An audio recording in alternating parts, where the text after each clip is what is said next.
HBO ने the night of the seven kingdom show को announce कर दी है। ये शो गेम ऑफ थ्रोन्स का प्रीक्वल है जो कि करीब 90 साल पहले की स्टोरी होगी। इस शो में हम द टेल्स ऑफ डंक एंड एग की स्टोरी जानेंगे। इसके अभी तक 3 नोवेलास आ चुके हैं। डंक एक नोबल नाइट नहीं था, पर वो स्ट्रॉन्ग, टॉल, हट्टा कट्टा और एक ईमानदार हेज नाइट है जो कि पूरे वेस्टोस में घूमकर लॉर्ड्स को सर्व करता था। और उसका लॉयल स्क्वायर एग जो कि एक हिडन टारगेरियन है और वेस्टोस का फ्यूचर टारगेरियन किंग है।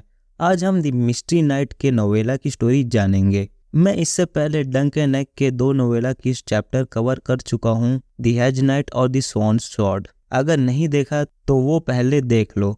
पिछले स्टोरी में डंक एंड एग साउथ के रीच में गए थे, लेकिन इस बार वो नॉर्थ की ओर रवाना हुए थे। और हाँ, इसमें हम बेबी वॉल्डर फ्रे और एंड में ब्लड ड्रेवन से भी मिलेंगे। स्टोरी के शुरुआत में डंक डिसाइड करता है कि वो विंटरफेल जाकर स्टार्क्स की मदद करेगा, क्योंकि तब आयरनबॉर्न, ग्रेजॉस और स्टार्क्स के बीच कॉन्फ्लिक्ट चल रही थी। उस समय वेस्टरोस में शांति नहीं थी। उस समय के किंग थे एरिस टारगेरियन, जो कि एक कमज़ोर किंग था।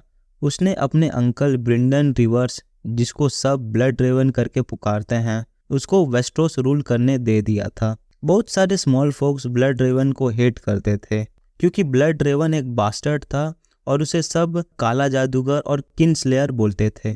क्योंकि 16 साल पहले फर्स्ट ब्लैकफायर रिबेलियन में ब्लड ड्रेवन ने अपने हाफ ब्रदर डेमन ब्लैकफायर को मार दिया था और डेमन के बचे कुछ आर्मी एसोस में भाग गए थे। इस समय पर बहुत लोग ब्लैकफायर को अभी भी सपोर्ट करते थे। जब डंक और एग नॉर्थ जा रहे थे तो उसने बीच रास्ते में बहुत सारे लोग दिखे, जिनका नाम गॉर्मन पिक, एलिन कॉक्सो और जॉन द फिडलर था। उस कॉन्वर्जेशन में जॉन द फिडलर और डंक की अच्छी दोस्ती हो गई थी। फिडलर डंक से कहता है कि वो भी एक हेज नाइट है, लेकिन वो अमीर कपड़े पहना था। इसका मतलब कि वो झूठ बोल रहा था। फिडलर और उसके साथी व्हाइट वॉल्स में चल रहे टूर्नामेंट और लॉर्ड बटरफेल के शादी अटेंड करने जा रहे थे। तो डंक और एग डिसाइड करते कि वो इस टूर्नामेंट में जाएंगे ताकि कुछ पैसे और फीस्ट में अच्छा खाना खाने को मिल सके। रास्ते में उनकी मुलाकात कुछ नाइट से होती है, जिनका नाम काइल द कैट, एक मिस्टीरियस नाइट मेनार्ड प्लम और ग्लेंडन बॉल। ग्लेंडन बताता है कि वो एक फेमस नाइट क्विंटन बॉल का बेटा है। क्विंटन बॉल को सब फायर बॉल भी बोलते हैं, क्योंकि क्विंटन टारगेरियंस के मास्टर एट आर्म्स था। क्विंटन ने एरिस टारगेरियन, एग के पिता मैका टारगेरियन, ब्लड ड्रेवन और डेमन ब्लैकफायर को ट्रेन किया था। जब डेमन वॉर स्टार्ट करता है तो फायरबॉल ने डेमन को सपोर्ट किया था और बैटलफील्ड में मारा गया था। ग्लेंडन चाहता था कि वो इस टूर्नामेंट में जीते ताकि वो प्रूव कर सके कि वो भी अपने पिता की तरह एक ग्रेट नाइट है और इनाम में उसे ड्रैगन नेक मिल सके। व्हाइट वॉल्स में रखे ड्रैगन को पहले Aegon the fourth the unworthy ने दिया था लॉर्ड बटरवेल को, ताकि वो उसके डॉटर के साथ सेक्स कर सके। लेकिन अभी उस एग को एज अ प्राइस यूज किया जा रहा था उस टूर्नामेंट के लिए। व्हाइट वॉल्स के कैसल में लॉर्ड बटरवेल शादी करता है लॉर्ड फ्रे की बेटी से, और इसी शादी में हमें देखने को मिलता है लॉर्ड फ्रे का 4 साल का बच्चा वॉल्डर फ्रे, जो 90 साल बाद गेम ऑफ थ्रोन के शो में भी हमें देखने को मिलता है। डंक कहता कि वो बच्चा काफ़ी बदसूरत था, एक रूट था, और डंक उस बच्चे से इतना तंग आ गया था कि वो चाहता था कि उसे पकड़कर कुएं में फेंक दे। अगर वो ऐसा कर पाता तो 90 साल बाद हमें रेड वेडिंग देखने को नहीं मिलती। इस शादी में सभी आए नाइट्स लॉर्ड काफ़ी खुश थे। वहाँ सब बैठकर खाना खाए। जब टोस्ट की बारी आई फॉर द किंग्स और हैंड ऑफ द किंग, तब बहुत सारे मैन मना कर देते हैं क्योंकि वो ब्लड ड्रेवन को हेट करते थे। डंक और एग को रियलाइज होता है कि इस टूर्नामेंट में बहुत सारे ब्लैक फायर के लॉयलिस्ट हैं और वो खुलेआम ब्लैक फायर को सपोर्ट करते थे। एग कहता है कि ये गद्दारों का टूर्नामेंट है, फिर भी डंक उस समय काफ़ी एंजॉय करता है और कुछ ज़्यादा ही वाइन पी रखी थी। जब वो बाहर वाइन निकालने जाता है वो देखता है कि गॉर्मन पिक और बटरवेल का दामाद टॉम हिडल वहाँ कुछ सीक्रेट बातें करते हैं। उस कॉन्वर्जेशन में टॉम कंप्लेन करता है कि हमारे पास बिटर स्टील का सपोर्ट नहीं है।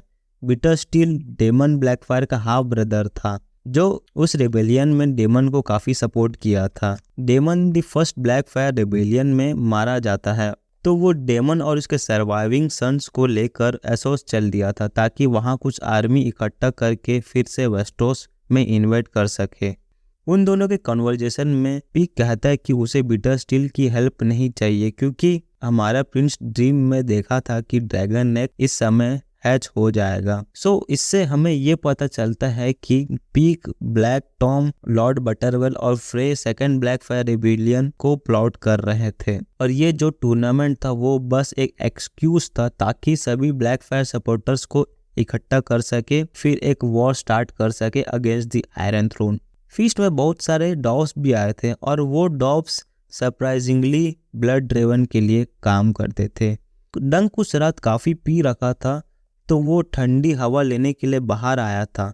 उसकी मुलाकात जॉन द फिडलर से होती है और फिडलर रिवील करता है कि वो और कोई नहीं, Daemon the second black fire है, जो कि डेमन ब्लैक फायर का बेटा था। फिडलर अपने बाल पे डाई किया था ताकि किसी को पता ना चले कि वो एक ब्लैक फायर है, पर उसके आइज पर्पल थे एज द टारगेरियन और ब्लैक फायर्स।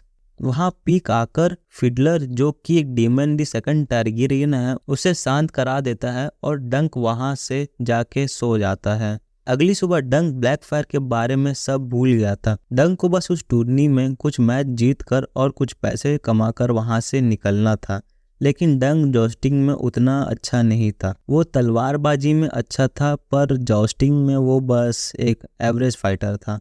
उसे बस 2 जॉस्ट जीतना था ताकि वो कुछ पैसे कमाकर वहां से निकले। डंक का फर्स्ट अपोनेंट था ऊथोर द स्नेल। जब दोनों का जॉस्ट शुरू हुआ तब ऊथोर द स्नेल बहुत ही जोर से डंक पे वार किया और वो जाकर नीचे गिर जाता है। डंक पहले ही मैच में हार जाता है। डंक कुछ घंटों बाद उठता है। अब वो एक और मुसीबत में आ गया था। टूर्नामेंट में एक रूल है कि अगर कोई भी नाइट जॉस्ट में हार जाता है किसी भी नाइट से, तो वो हारने वाला नाइट जीतने वाले नाइट को अपना स्वॉर्ड, हॉर्स और आर्मर देना पड़ता है और उसको वापस पाने के लिए हाई अमाउंट ऑफ मनी पे करना पड़ता है। लेकिन डंक के पास अपना सामान वापस लेने के लिए पैसे ही नहीं थे। तो मेनार्ड प्लम डंक को कहता है कि वहाँ से वो भाग जाए ताकि वो अपना घोड़ा ना देना पड़े, लेकिन डंक एक ईमानदार आदमी था, वो ऐसा नहीं करता और वो अपना स्वॉर्ड और आर्मर देने ऊथोर के टेंट में जाता है। बाहर से ऊथोर का टेंट साधारण टेंट जैसा ही लग रहा था, लेकिन अंदर से काफी अलग था। उसका टेंट हीरे मोती और महंगे महंगे सामान से भरा हुआ था। वहां पता चलता है कि ऊथोर जॉस्टिंग में एक उस्ताद था, लेकिन वो अपना टैलेंट छुपा के रखता था और टूर्नामेंट के फाइनल या सेमीफाइनल में जानबूझ के हार जाता था। वो ऐसा इसलिए करता था ताकि वहां टूर्नी में आए दर्शक को लगे कि ये एक कमजोर नाइट है, ताकि ऊथोर के अगेंस्ट ज्यादा पैसों की सट्टा लगे, तो इससे ऊथोर और उसका स्क्वायर सट्टे से ज्यादा पैसा कमा सके। ऊथोर डंक को ऑफर करता है कि वो उसका सभी सामान वापस कर देगा अगर वो इस धंधे में उसका साथ दे, लेकिन हमारा डंक एक ईमानदार नाइट है, वो इस ऑफर को मना कर देता है। उस समय ऊथोर डंक को ग्लेंडन बॉल की स्टोरी बताता है, वो जो अपने आप को फायर बॉल का बेटा बताता है। ऊथोर कहता है कि ग्लेंडन की माँ एक होर थी और वो काफी सारे मर्दों के साथ संबंध बनाई थी। तो इससे हम कह सकते हैं कि ग्लेंडन बॉल शायद ही फायर बॉल का बायोलॉजिकल बेटा हो सकता है। और उसने ये भी कहा था कि ग्लेंडन को कोई नाइट इसलिए बनाया था ताकि वो उसकी बहन के साथ सो सके। तो इसलिए काफ़ी लॉर्ड्स उस टूर्नामेंट में ग्लेंडन को एक बास्टर्ड की नज़रिए से देखते थे। इसलिए ग्लेंडन भी चाहता था कि वो उस टूर्नामेंट में जीत कर थोड़ा इज्जत कमा सके। उस समय व्हाइट वॉल्स में रखी गई ड्रैगन नेक अचानक वहाँ से गायब हो जाती है।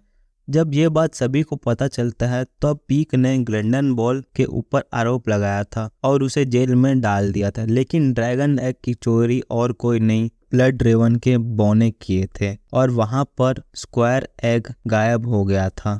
जब डंक एग को खोजता है तब वहां पर एलिन आ जाता है और वो कहता है कि वो जानता है कि तुम्हारा स्क्वायर एग कहाँ है। उसने डंक को कैसल के पीछे ले जाता है और वो डंक को जान से मारने की कोशिश करता है। वो डंक से जलता था क्योंकि डेमन और एलिन एक दूसरे से प्यार करते थे, लेकिन जब डेमन को डंक मिला तो वो एलिन को छोड़ डंक को चाहता था। तो इससे हमें ये पता चलता है कि डेमन ब्लैकफायर एक गे है। इसलिए शायद बिटर स्टील ने उसे इस रेबेलियन में सपोर्ट नहीं किया था। और एलिन ने ऊथर को कुछ पैसे भी दिए थे ताकि वो डंक को उस जॉस्ट में मार सके। इसलिए ऊथर ने डंक के सर पर वार किया था, लेकिन डंक मरा नहीं।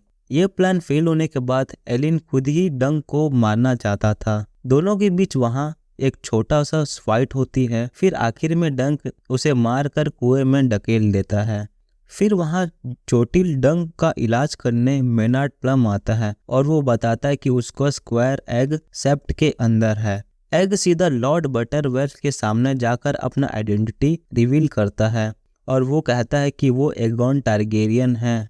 वो बटरवेल को धमकाता है और उसको गद्दारी और ब्लैक फायर को सपोर्ट करने के लिए जान से मरवा सकता है। एग वहाँ एक अलग ही रूप में था, जस्ट लाइक अदर टारगेरियंस। वो वहाँ कॉन्फिडेंस के साथ बात कर रहा था, लेकिन वहीं पर ब्लैक टॉम हिडल आ जाता है और उसे पता चल जाती है कि ये बच्चा एगॉन टारगेरियन है, तो उसे एज अ हॉस्टेज यूज करने के लिए पकड़ने ही वाले होते हैं। लेकिन वहाँ पर डंक आ जाता है और वहाँ डंक और टॉम हिडल के बीच एक डुएल देखने को मिलती है। ये एक कांटे का टक्कर होता है, लेकिन एंड में डंक टॉम हिडल को मार देता है। ये मुश्किल फाइट खत्म होने के बाद डंक एग से कहता है कि वो इस कैसल को छोड़ के एक सुरक्षित जगह पे जाए जहाँ कोई खतरा ना हो। उसके बाद डंक सीधा डेमन ब्लैकफायर के पास जाता है और सबके सामने उसका और लॉर्ड पिक का बांडा फोड़ देता है और वहां पर डंक ग्लेंडन बॉल के लिए जस्टिस भी मांगता है। फिर डेमन ग्लेंडन बॉल को ट्रायल बाय कॉम्बैट चैलेंज करता है। कहता है अगर ग्लेंडन बॉल मुझे हरा देता है तो मैं उसे रिहा कर दूंगा। उसके बाद जब ग्लेंडन को डंजन से बाहर निकालते हैं तो वो खून से भींगा हुआ था। उसे बहुत गंदे टाइप का टॉर्चर किए थे। जब ग्लेंडन से पूछता है कि वो डेमन से लड़ पाएगा कि नहीं, तो वो वहाँ हंस देता है और कहता है कि मैं इसी चीज के लिए वेट कर रहा था। जब ट्रायल बाय कॉम्बैट की बारी आई तो डेमन अपने बाल से ब्लैक डाई वॉश कर लिया था और वो बिल्कुल ही अपने पिता Daemon the first Blackfyre के जैसा दिख रहा था। दूसरी तरफ ग्लेंडन के पास उसका फायरबॉल पेंडेंट शील्ड था, just like his father Quinton ball में भी। जब दोनों नाइट्स जॉस्ट में एक दूसरे के सामने आए तो ग्लेंडन आराम से डेमन को नीचे गिरा देता है और वो उस ट्रायल बाय कॉम्बैट को जीत जाता है। डेमन द सेकंड अपने पिता डेमन ब्लैक फायर की तरह एक स्ट्रॉन्ग नाइट नहीं था। ये ड्यूल जैसी खत्म होता है तो वहाँ अचानक से एक बड़ी टारगेरियन आर्मी व्हाइट वॉल्स के कैसल में आ जाती है और उस आर्मी को लीड खुद hand of the king Bloodraven कर रहा था। डेमन के पास ना कोई ड्रैगन था, ना कोई बड़ी आर्मी जो ब्लड रेवन की आर्मी को टक्कर दे सके, तो डेमन अकेले ही उस आर्मी से लड़ने चल दिया था।